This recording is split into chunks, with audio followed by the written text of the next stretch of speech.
So, slice nga natin to. Wow, look at the juice. Hello mga Bisdak! Welcome to another episode of Bisdak Chef. I'm your host, Rex Alba. Sa araw pong to, gagawa tayo ng ating all-time favorite na isang Ilocano dish, ang Bagnet. Pero, gagawin natin itong rolled Bagnet, same time spicy, at lulutuin natin sa ating air fryer. So, napakasimple lang to. Check this out.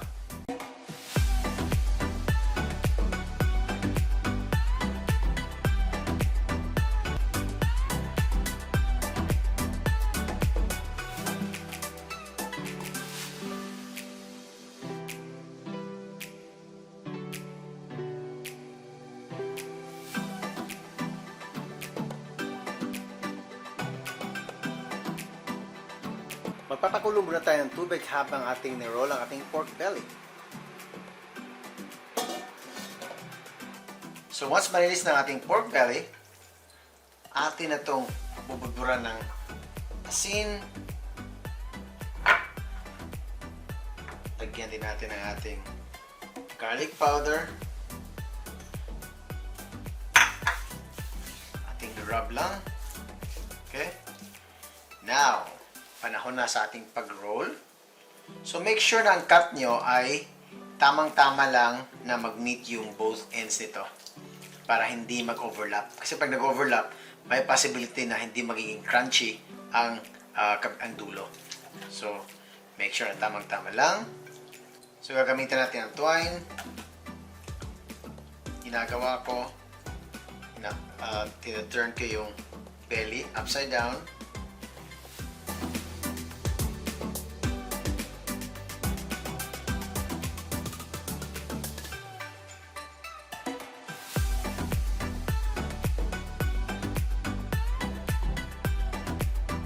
So once kumukulo ng ating tubig, lagyan natin ito ng ating asin,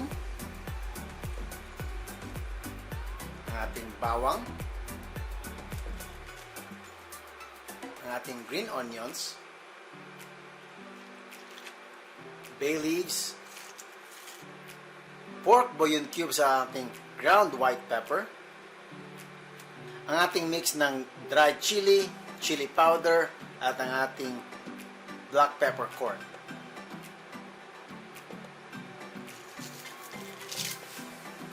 Lagay na rin natin ating remaining garlic powder. And of course, our pork belly roll.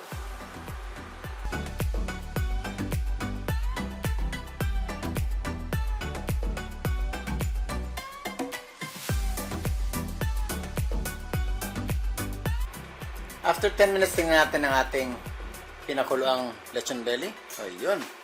Sa Ilocos, guys, normally hindi sila naglalagay ng kahit anong mga herbs or spices. Ang nilalagay nila ay yung mantika ng baboy.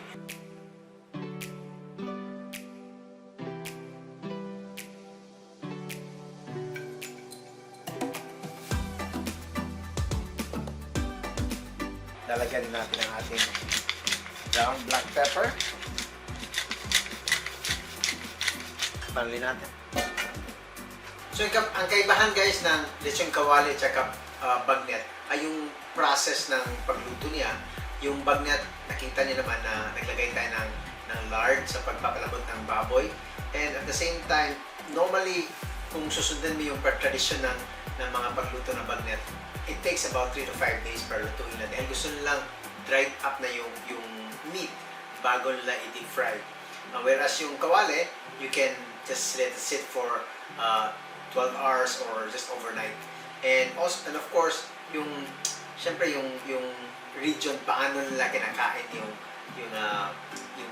meat. Kasi dito doon sa Ilocos, yung bagnet, sinasawsan nila sa bagoong at saka sa yung iba dinuguan, yung iba rin sinasawsaw sa pinakpet. So, iba't ibang paraan, iba't ibang region, pero same sarap. So guys, malapit na to at tingnan natin to kung malambot na ba.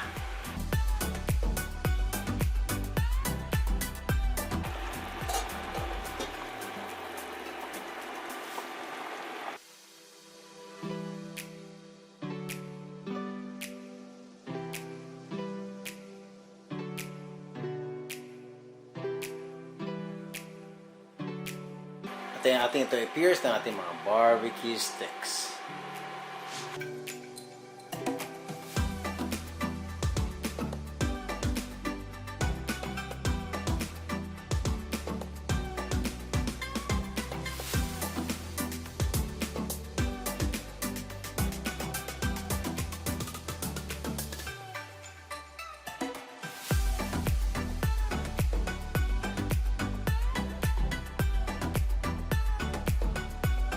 So guys, medyo natuwa ako sa papatuyo nito. So, I let it sit sa fridge for about over 24 hours po actually. So, kung mapansin nyo, dry na siya, very dry, pero ang loob is very moist pa rin. So, ngayon, atin na itong ilalagay sa ating air fryer. So guys, ang aking air fryer comes with this rotisserie kit. So, itong fork na to, ay make sure pala kasi this one comes na uninstalled, so make sure na yung part na to dito sa dulo ay naka-secure. So very easy lang po kasi may screw siya, then ipapasok mo lang and yon, secured na, walang tools na needed.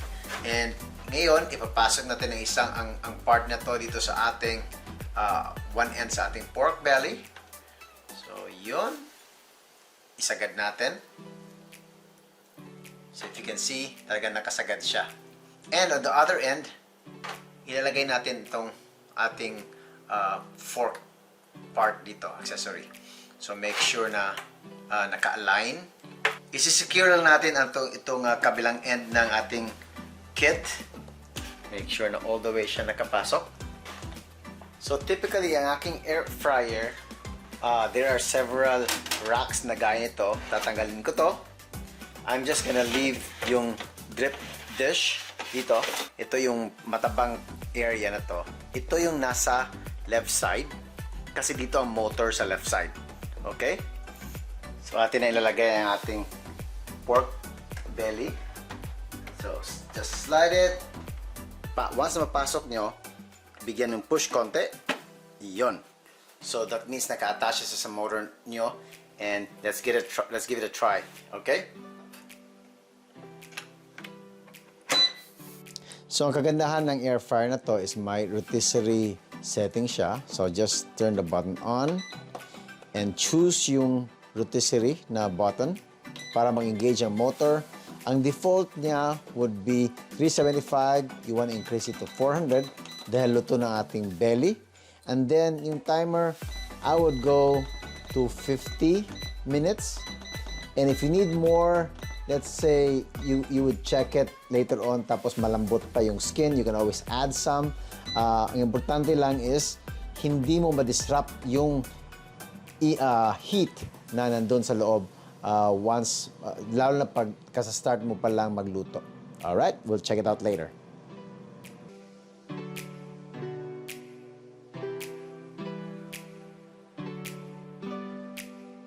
Tingnan natin ang ating belly. It looks good. Wow. So we are gonna let this sit for a few minutes, maybe 10 minutes or so para palamigin. Using our carrier, pwede na tanggalin to sa rack. Mas maganda to dahil hindi mo na kailangan ng natin. Of course, may sausawan tayo dito. Toyo, suka, sili.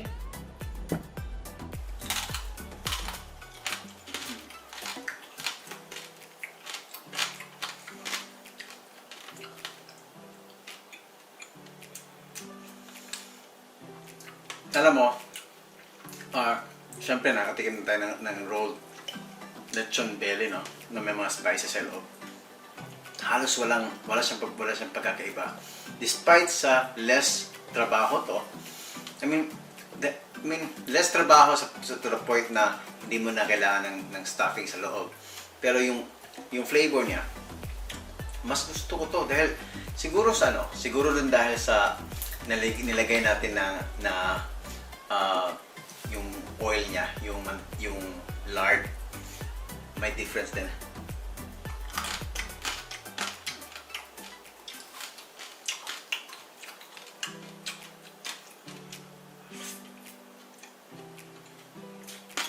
Grabe.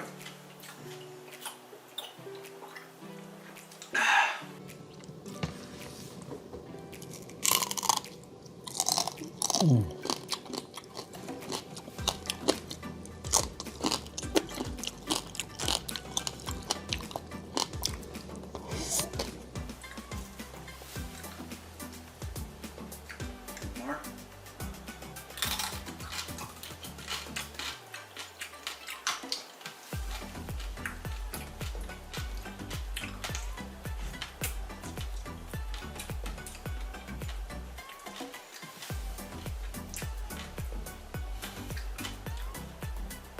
Feels like heaven. So guys, this is Bisdak Chef. Lamig yun kayo!